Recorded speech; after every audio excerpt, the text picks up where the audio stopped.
Halo, assalamualaikum warahmatullahi wabarakatuh. Selamat sore ya buat teman-teman semuanya. Khususnya yang selalu menantikan video-video terbaru atau updatean terbaru dari channel. Terima kasih ya buat teman-teman semuanya yang sudah mau mensupport dan mendukung channel ini mungkin sejak awal sampai detik ini. Dan hari ini yang mau saya bahas itu tentang ketakutan orang-orang dari kejaran debt collector pinjol gitu loh. Ya, seringkali mereka mendapatkan ancaman-ancaman via WA, kedatangan debt collector ke rumah, penggalangan dana, penyebaran data, dan berbagai versi lainnya.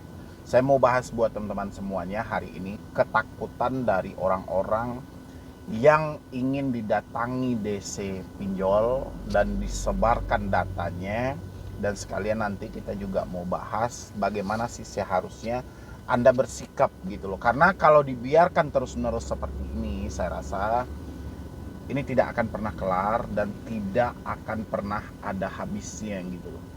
Ya, jadi pasti ini akan menjadi bumerang aja buat diri Anda, pasti akan menjadi musibah yang besar pada akhirnya nanti kalau Anda terus-terusan mengikuti permainan-permainan yang seperti ini dengan pemikiran Anda.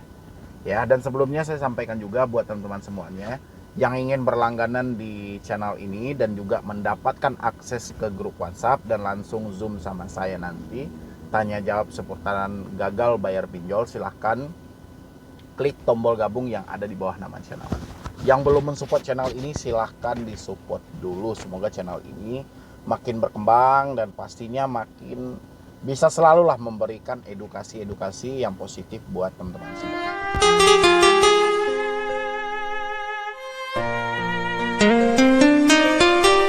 Sudah mau mensupport dan mendukung, tingkat ketakutan dari teman-teman makin hari makin besar. Ya, terutama dengan kedatangan debt collector ke rumah.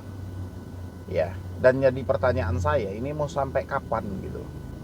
Hidup makin sulit, pemasukan makin tipis gitu loh, dan keuangan kita pun pengeluaran makin banyak. Sementara hari ini Anda ditakuti dengan kedatangan debt collector ke rumah gitu. Ya. Oke, Anda takut dengan membayangkan sesuatu yang buruk akan terjadi. Contoh, terjadi tindak anarkis, terjadi unsur kekerasan gitu loh. Ya. Itu wajar-wajar aja dengan bayangan Anda yang seperti itu. Tapi rasa takut yang terlalu berlebihan ini, ada sesuatu yang berusaha untuk ditutup-tutupi oleh orang yang gagal bayar pinjol dengan ketakutan mereka kedatangan DC ke rumah. Mereka sedang menutupi, misalnya tidak pengen nih orang tua tahu, tidak pengen nih saudara tahu, bahkan ada seorang istri tidak pengen nih suaminya tahu. Ya. Dan jadi pertanyaan saya, sampai kapan kebohongan ini akan terjadi dalam diri Anda? Dan sampai kapan Anda akan bermain dengan ketakutan yang ada? Ya, sekarang fakta dan keadaan sudah menjelaskan nih yang sebenar-benarnya. Gak ada lagi, sudah dijelaskan dengan fakta yang terjadi. Ya, keuangan sudah menipis, pemasukan sudah tidak ada, gagal bayar makin meningkat. Ya, tapi masih ada yang tersembunyi, kebohongan tadi. Ini mau sampai kapan?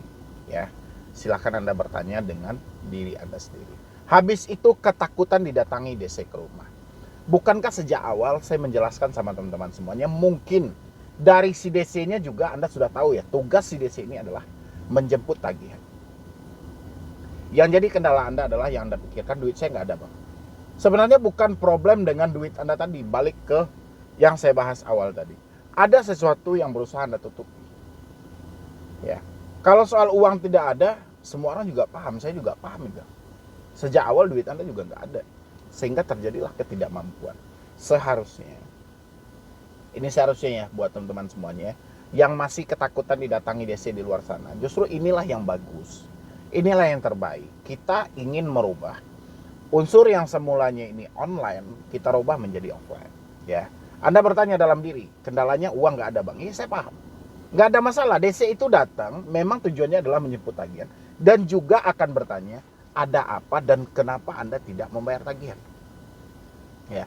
Biasanya terjadinya tindak-tindak kekerasan di lapangan, itu kita yang membuka peluang untuk Si debt collectornya, kita menunjukkan suatu kelemahan kita, dan kita menunjukkan rasa bersalah yang terlalu tinggi, rasa penyesalan yang terlalu tinggi, sehingga memberikan celah atau ruang untuk si DC-nya menekan diri kita. Ya, coba ketika DC datang, pertama jelaskan fakta yang terjadi. Kedua, Anda sampaikan sama si DC-nya, saya masih berinisiatif untuk menyelesaikan masalah saya ini, cuma hari ini. Ya, kan kita berhadapan hari itu tuh. Hari ini saya berkendala karena duit saya nggak ada. Ya, pasti akan terjadi nanti itu, ada si DC yang bisa terima, ada si DC yang nggak bisa terima. Giliran si DC yang nggak bisa terima, pasti dia bilang, oh nggak bisa gitu. Anda ini seenak Anda aja, di telepon nggak diangkat, di WA nggak dibalas, ini segala macam. Oke, Anda permasalahkan soal telepon dan WA. Saya nggak ngangkat, saya nggak respon. Pertama, saya ketika ngangkat telepon Anda, saya tidak bisa berkomunikasi dan Anda tidak memberi ruang kepada saya. Yang Anda fokuskan cuman soal tagihan. Benar saya ada hutang di suatu aplikasi Anda, tapi saya nggak ada uang. Ya, tapi tidak pernah saya mendapatkan toleransi. Itu adalah salah satu sebab kenapa saya tidak mau lagi berkomunikasi dengan Anda atas nama aplikasi Anda via telepon. Yang kedua, sering terjadi unsur caci maki dan menakut-nakuti. Anda selalu mengarahkan saya ke jalur hukum, mau dituntut pidana, Anda mau datang dengan polisi, mau ngambil barang-barang saya, ya. Dan saya malas mendengar perkataan-perkataan itu karena akan mengganggu pemikiran saya nanti, karena saya masih sedang berusaha. Yang ketiga, sering saya mendapatkan kata-kata yang tidak enak dari penelpon Anda atau penagih Anda. Caci maki, hinaan yang menjadikan diri saya terganggu dengan hal itu dan saya nggak enak. Ya, sehingga saya tunggulah Anda di rumah saya dan hari ini Anda datang. Anda paham, beri saya waktu. Kalau Anda tidak paham, kan di setiap perusahaan itu ada resiko ketika si debitur tidak mentaati atau ingkar dari sebuah perjanjian. Anda lanjutkan resikonya. Selesai sampai di situ, kalau Anda mempertegas diri Anda seperti itu ya. Tapi ini Pak, mohon maaf Pak, ini Pak, iya Pak, besok saya bayar Pak, besok saya bayar Pak. Itu kita menunjukkan satu kelemahan kita.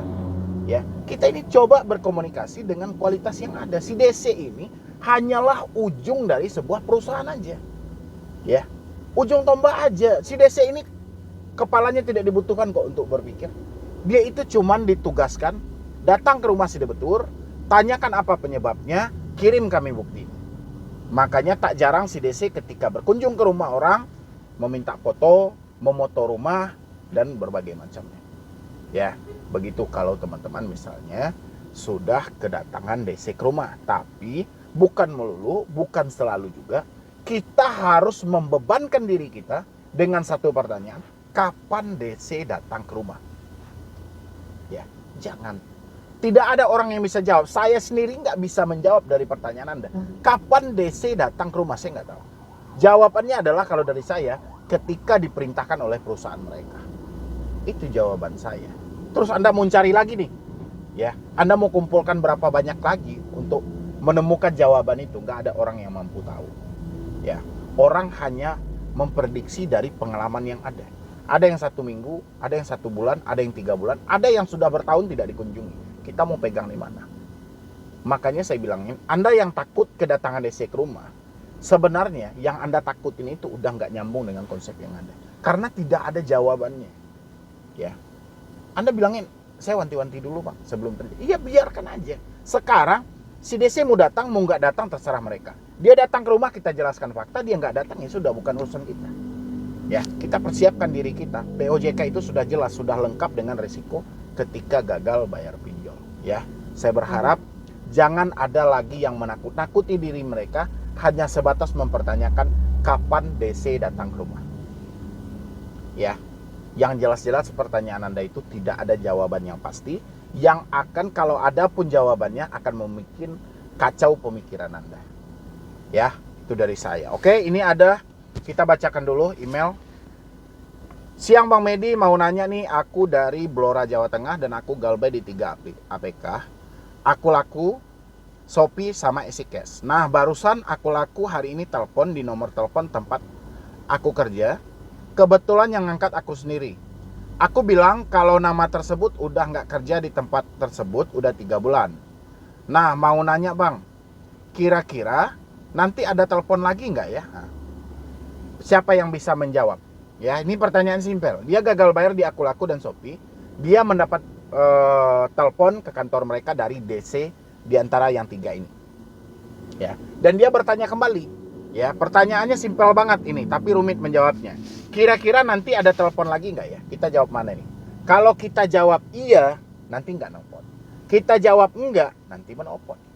Jadi jawaban yang paling tepat itu adalah tunggu aja. Benar nggak? Itu jawaban saya. Kalau salah Anda rubah di kolom komentar gitu loh. Jadi orang-orang ini terkadang bingung gitu loh. Seakan-akan saya ini serba tahu dengan kegiatan dari si DC itu. Yang saya benahi di sini itu mental Anda, bukan mencatat kinerja DC. Kapan DC datang ke rumah? Apakah dia akan menelpon ke kantor? Apakah menelpon suami Anda? Apakah menelpon orang tua Anda? Saya nggak tahu jawaban ini. Saya rasa konten kreatornya lainnya juga nggak akan tahu ini. Ya. Jadi jawabannya ya tunggu aja. Dibilang iya nanti enggak, dibilang enggak nanti iya. Bingung jawabannya gitu. Jadi yang jelas tunggu aja. Atau bahkan datang ke alamat kerjaku, apa ke alamatku bang? Ini juga bingung kan? Apakah si DC akan datang ke alamat kerja kita atau ke alamat kita? Ya, jadi jawabannya juga sama, tunggu aja. Benar nggak? Apa yang mau saya jawab? Kalau teman-teman ada jawaban tersendiri, bantu saya isi di kolom komentar. Ya, jadi jangan beranggapan semua pertanyaan Anda itu ada jawabannya, tidak. Dan terkadang pertanyaan itu menjebak. Nanti dibilang dia akan datang ke perusahaan Anda, ternyata nggak datang, malah datangnya ke alamat Anda. Dibilang dia datang ke alamat Anda, ternyata datang ke perusahaan Anda. Jadi jawabannya tunggu saja. Ya, nomor kondarku juga nomor teman kerjaku. Orangnya nggak bisa diajak kerjasama gitu bang. Gimana bang Medi? Ya sudah nggak bisa diajak kerjasama. Kenapa sejak awal Anda memberikan? Kan Anda sudah tahu sejak awal ini mereka tidak bisa diajak kerjasama. Berarti Anda dong yang ngorbanin diri Anda sendiri ke dalam hal ini. Kalau Anda sudah paham dengan karakter seorang teman Anda, ngapain lagi nomor dia Anda jadikan sebagai kontak darurat? Ya, benar atau salah? Kalau salah, koreksi saya di kolom komentar ya. Ini ada lagi. Selamat siang bang, saya terlilit pinjol di Akulaku, KP dan SPayLater. Untuk Akulaku saya udah bayar 50% tapi masih diteror.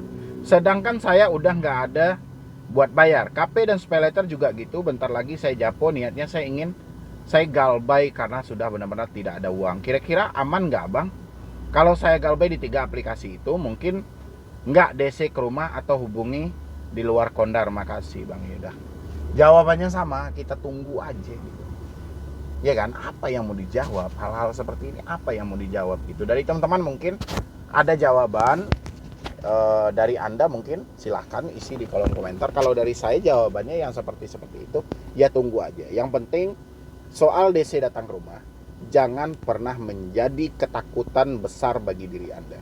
Karena kalau sempat sekali saja Anda takut akan kedatangan DC, kehancuran mendekati Anda. Nanti Anda akan gegabah tanpa pikir panjang, malah terjadi gali lubang tutup lubang.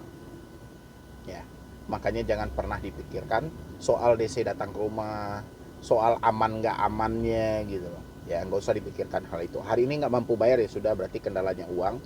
Tetap berusaha dan tetap bekerja, kumpulkan uang Anda. Nanti kalau sudah terkumpul, negosiasi pokok yang diterima.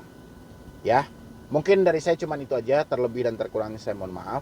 Buat teman-teman semuanya yang mau konsultasi atau diskusi dengan saya nanti, silahkan bergabung di langganan channel ini. Atau Anda juga bisa langsung di dalam langganan itu Anda memilih untuk bergabung di dalam grup WhatsApp langsung gitu ya. Dan ada nomor pribadi saya juga, Anda bisa ambil dan Anda ikuti, nanti kita berdiskusi lebih detail lagi ya. Jadi sekian dulu dari saya, Medi Bruni.